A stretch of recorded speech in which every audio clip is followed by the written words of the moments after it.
Hello, hello friends! Welcome back to more EU4 as our glorious blue nation of Sweden. How are you guys? I am quite fine. This is the beginning of another... there's an island there. Or maybe I have a vision of it? I don't know. Anyway, this is the beginning of a new recording session for me, so...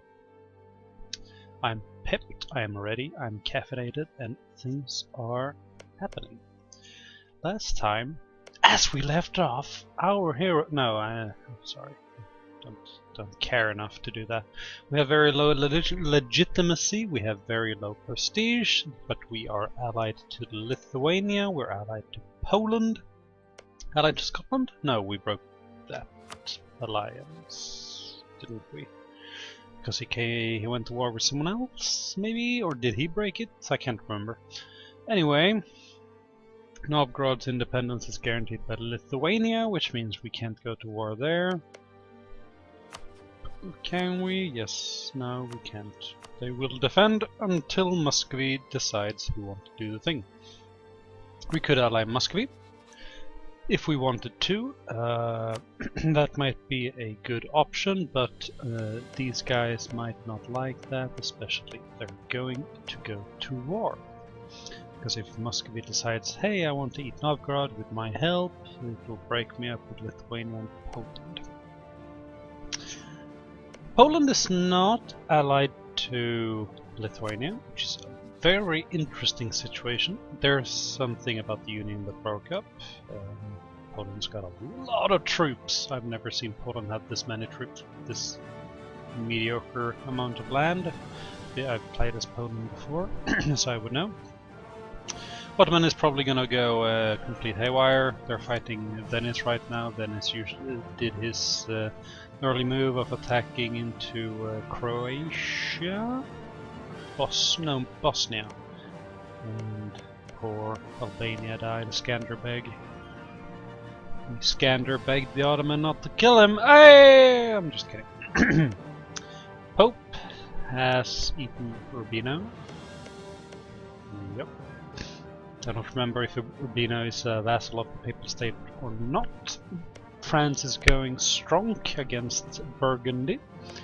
England is doing their thing. They're allied to Castile and Portugal. We could maybe find ourselves an alliance in France or England. Maybe Austria would be good. Maybe Castile? No, they just think we are way too far away. Denmark has a lot of enemies. The reason Muscovy is friendly is because Denmark, they're rivaling Denmark, essentially. Burgundy would have been a good ally against Denmark as well, because we had common. They also hate each other. Or Denmark has rivaled them at least, but since they're getting their proverbial butt stuffed by France, then that's out the window. So I think it wasn't very long ago that we became independent. So we still have some things left after the war. We have 3 loans left to pay. I was looking at some advisors. We have an above average king who's Midas touched and calm. Those are very good things. We have an above average heir, which is fantastic. We will find out what he is in 5 years. And after that, our army has seen better days, but we need our manpower to recover, and it's very slow to do so, so I'm not going to pump that up. Fleet needs to go out, protecting the trade. Oh, I was mothballing the fleet, which is why I couldn't protect. So, protect in the Baltic Sea. The blue one here, essentially everything we want to take, and Lübeck would also be a very good area for us to take. To own all of, that's the Swedish ambition, isn't it? We'll see where we get. We are currently locked a little bit. We could go to war with Livonian Order. maybe. Expand into there.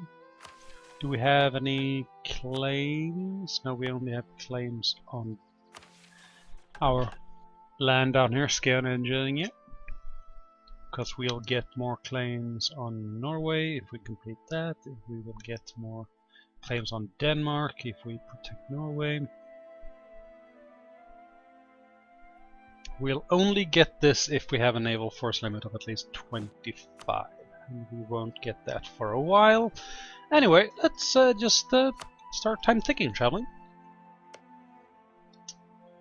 They're allied to Lithuania as well. Austria would defend them. There's no way they wouldn't defend them. Could go to war with. No, we can't. We can't fabricate in Teutons. If we had Gotland, we could have, but we can't. You know. So I might as well build a permanent spy network in Denmark and simply wait for that truce to expire. They're allied to Dithmarschen, which is this nation here, and Tyrconnell. Oh, okay. So they're insignificant, is what they're saying. No, Riga, you cannot. Our general Bjorn Liljenkrantz died. He died during a drill accident, which is sad. But we have a better one who can drill in his place. Since we're earning a lot of money, I'm gonna pay back the loans. I forgot to do that as soon as I could. We will be earning more money the less loans we have. Can we do any estate things? I can do that. It's not good for our prestige, but I do not care. We could ask the nobility to raise some manpower. I don't feel like doing that either. Muscovy has declared war on Novgorod. That means they are now at war with Lithuania as well, which is interesting.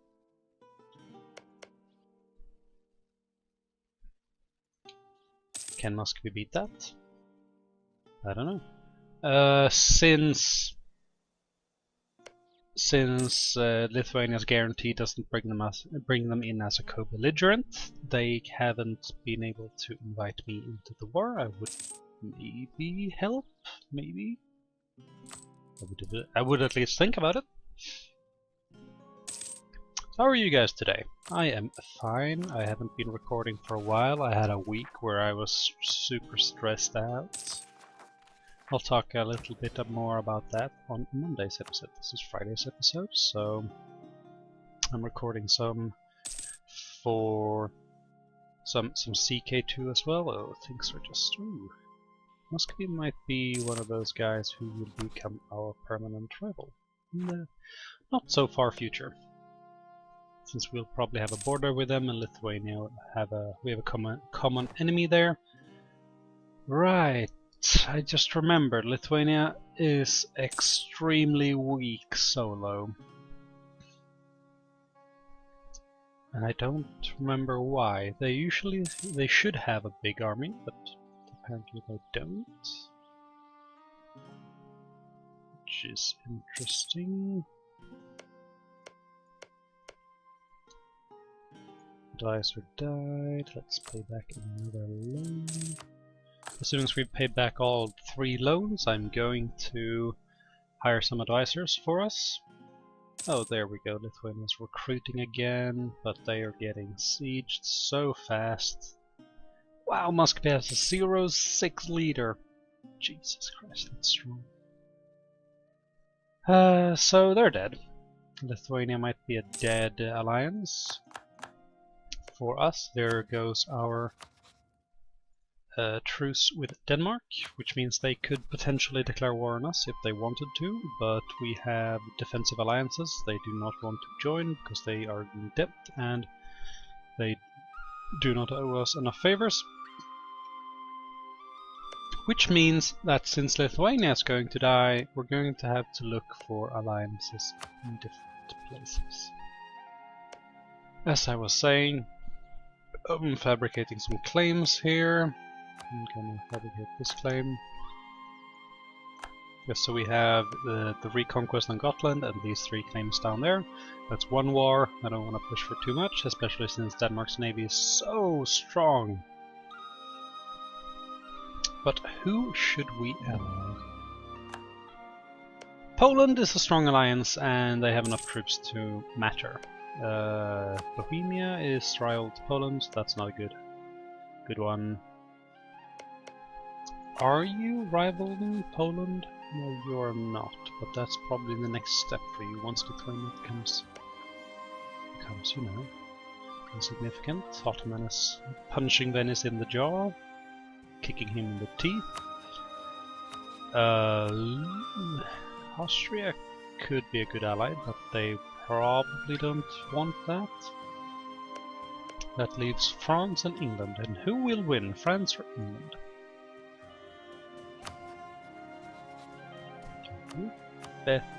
I would put my eggs in the France basket because of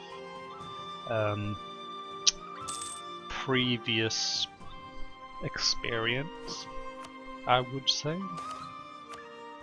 Happiness amongst the peasantry. We have the money to pay off, make some new laws. We did manage to gain 1 naval force limit due to our autonomy lowering, which is fine. We could lower some autonomy up here, especially since they're minus 100, but that would create rebellious nations or parts later on. I don't want that.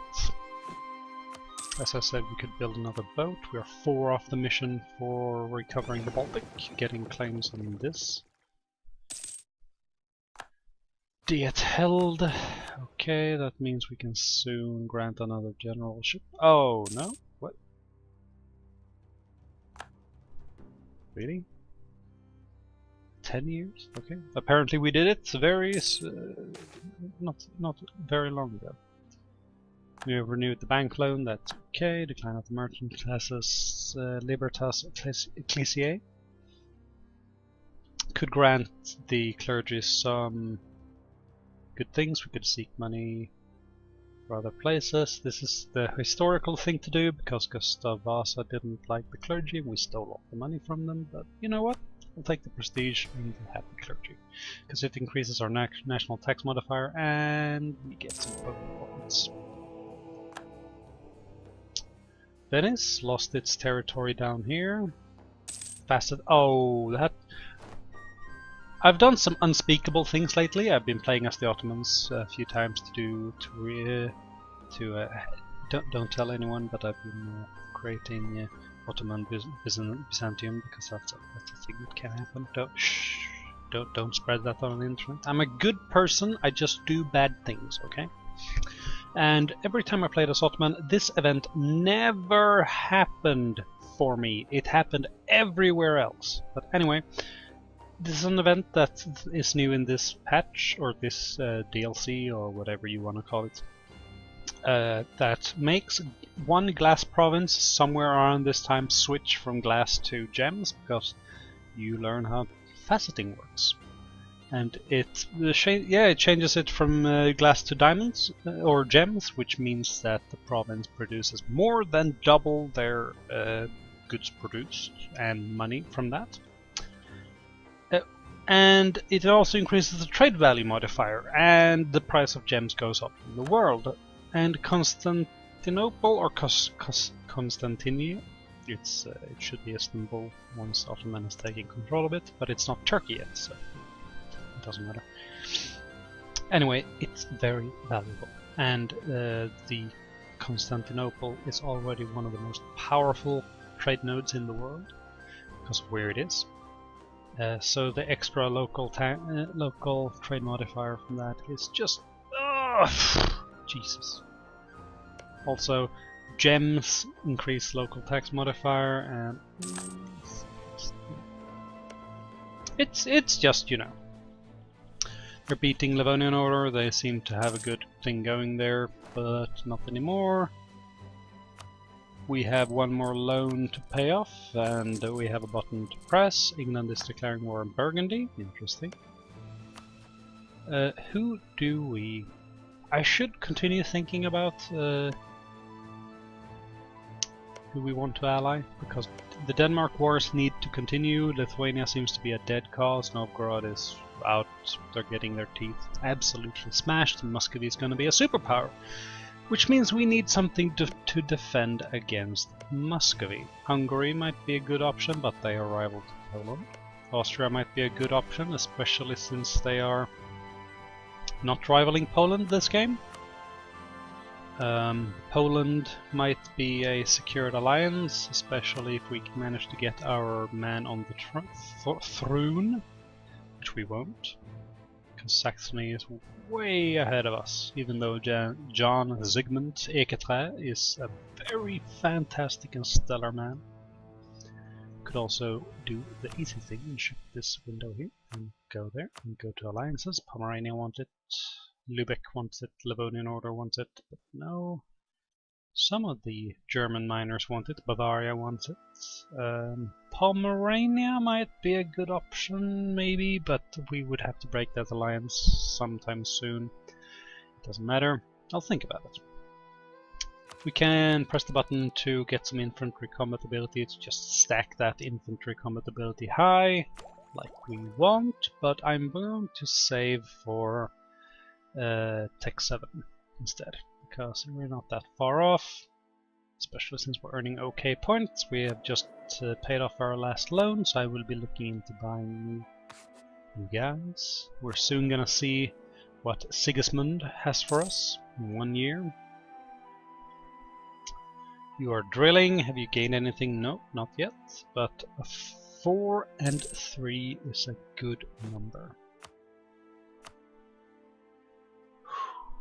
Do we want more? How much are we earning from trade? Denmark, yes, there we go. And the war is over. There goes that. It said 83, but it's 75 that it went away, I don't understand. Novgorod is no longer our valid rival, because they're too small and insignificant for us, which means we need to fix that immediately. Lithuania, did you lose any land? Smaluki. Nope, nope, nope. So you didn't lose anything in that war. Can I see the peace deal here? No, that's the Livonian, Danish Baltic, oh, 17,000 troops. That's spooky. Scroll down. Novgorod accepts peace with Muscovy on the following terms. Novgorod will cede Neva, Ingermanland, Olonets, Soroka, Kargol, Ladoga, Luki, and Onega to Muscovy. I see. Lithuania will cede Toropets to Muscovy. Okay, so yeah, I was reading that wrong. It's good for you, Muscovy. Good, good, good. Lithuania, you're gonna have to shape up if you wanna, hang with the big boys. Says I, the big boy. We're in a good position actually, but we're surrounded by giants. Muscovy is going to be a very hard thing. They had about 30 to 40,000 troops, and it's only going to go up now that they own half of the Novgorodian land, and they've annexed Perm and all of those things. Wait, is that Permians? Oh, I see. I thought it said peasants. I was like, what? How did they get Permian peasants? Are you insane? Let us revoke the embargo on Novgorod, since you are indeed insignificant. Now we can... oh dear. Oh dear. As you can see, rivaling Muscovy might be a very bad idea, but it would be good for our power projection. Do we take that plunge? We really should take that plunge, shouldn't we? It would mean that Hungary might like us.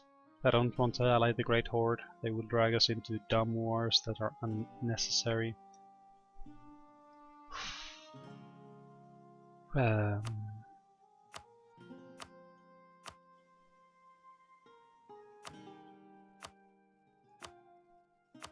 Set myself to friendly. Oh, I see. Okay, that's okay. Friendly. I guess we're gonna do it. I mean, since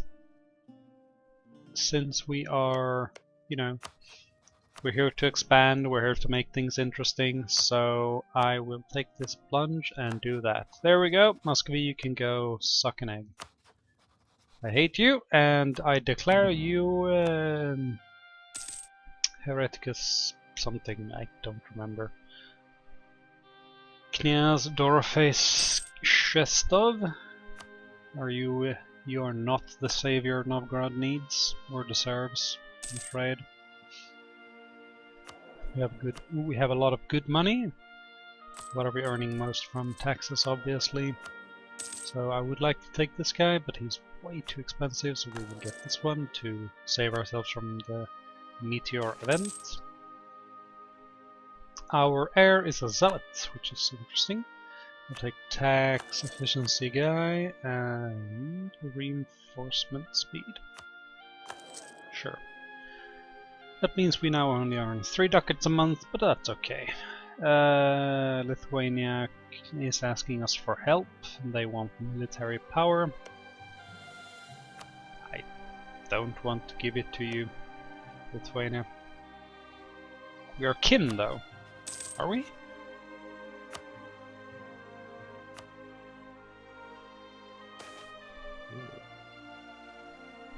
So Stockholm is the seat of a cardinal, which opens up new events for us. Oh dear God. Goodbye diplomacy points. Well, that's enough of this episode, guys. Not a lot happened, but the world is changing all around us. And we're going to have to start changing with it, or be left in the dust. The dust. So, see you guys later. Thanks for watching.